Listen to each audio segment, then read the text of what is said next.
Bonjour tout le monde, une petite vidéo aujourd'hui sur le thème notre chemin spirituel n'est pas forcément un monde de bisounours. Alors pourquoi je traite ce sujet?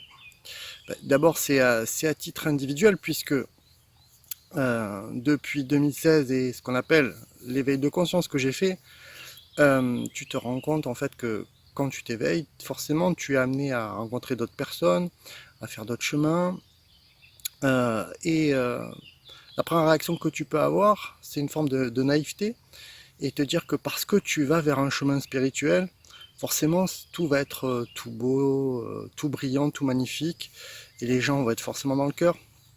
Alors, et c'est là où justement, nous en Occident, nous avons été rééduqués pour ne plus savoir filtrer les choses. Et je vais y revenir. Dans les milieux spirituels, d'abord, il y a une infinité, hein, que ce soit religieux, non religieux, ou autre, tu as des gens vraiment bienveillants, tu as des gens qui sont un peu en recherche, qui sont entre les deux, puis tu as des gens aussi qui profitent de la faiblesse des gens. Et donc en fait, il faut bien comprendre que comme dans tous ces milieux-là, ça a tendance à attirer parfois des gens qui sont pas très lumineux. Et donc il convient, quand tu te réveilles ou quand tu fais un chemin spirituel, d'être ça va paraître bizarre ce que je te dis, mais il faut, c'est de ne pas faire confiance a priori à personne, ni à moi ni aux autres. Parce qu'en fait, la confiance, c'est pas une donnée de base, c'est quelque chose qui se conquiert. Il faut des preuves. C'est comme disait cet adage, je crois que c'est Paul Éluard qui disait, il n'y a pas d'amour, il n'y a que des preuves d'amour. Eh bien, dans le cheminement spirituel, quand tu rencontres quelqu'un à qui, par exemple, tu demandes de faire un rééquilibrage énergétique ou un accompagnement psychologique, bah, il faut bien comprendre que cette personne-là, il faut tester d'abord, savoir si tu peux lui faire confiance. Et pourquoi je dis ça aussi, c'est parce que nous vivons une situation en Occident. Quand je dis en Occident, c'est au sens large, c'est-à-dire en gros l'Europe de l'Ouest, l'Amérique du Nord, l'Australie, la Nouvelle-Zélande, tous les pays en fait qui ont vécu ce qu'ont vécu des pays de type totalitaire, par exemple l'ex-Union soviétique ou la Chine communiste.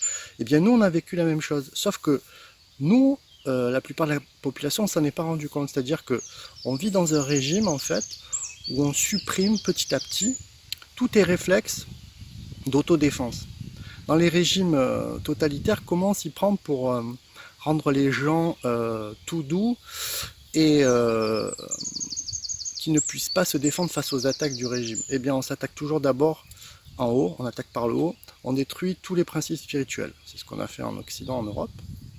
Ensuite, on détruit notre culture. On détruit toutes les références culturelles, tout ce qui s'est passé avant, c'était mal, c'est caca. Ensuite, on s'attaque à ta famille, parce qu'il faut détruire tous les liens familiaux. Et après, la personne est toute seule et est complètement atomisée et elle est tenue par le système. C'est ce qui s'est passé. C'est toujours le même système dans tous les pays. Et vous remarquerez que dans les fonctionnements de sectes, c'est toujours pareil. Ça se passe aussi comme ça. On te dit que ce qui était avant, c'était nul, c'était caca. On détruit tous tes référents culturels. On te dit qu'il faut t'éloigner de ta famille parce qu'ils ne te comprennent pas.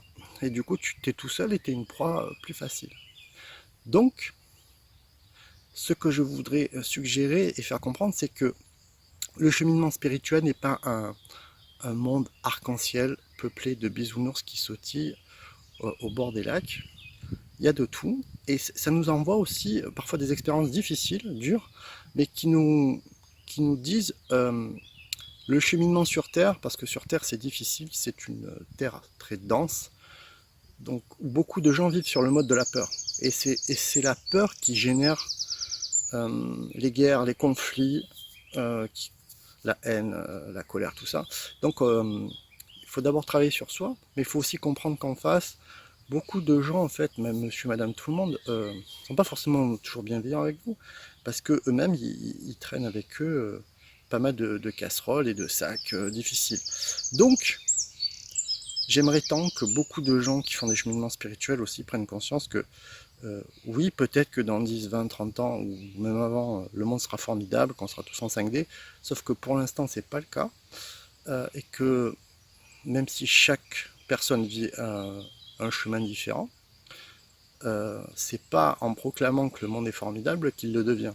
Parce que c'est pas parce que, par exemple, c'est le mode de fonctionnement des psychotiques, il y a des gens qui disent qu'il suffit de dire un truc pour que ça arrive dans la matière. Non, il faut mettre en place des actions. Donc, c'est retrouver en nous ce sentiment de méfiance juste vis-à-vis des choses et demander à ce que la confiance devienne quelque chose qui se conquiert. Voilà. Et on deviendra beaucoup plus aligné et beaucoup plus droit en nous que si on est trop naïf. Parce que la naïveté, malheureusement, ça nous amène souvent des expériences douloureuses et ça se ressent en plus. Les gens le sentent quand vous êtes naïf.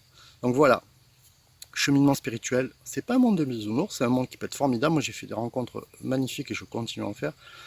Mais il faut être juste, équilibré. Voilà, je vous embrasse, à très bientôt, au revoir.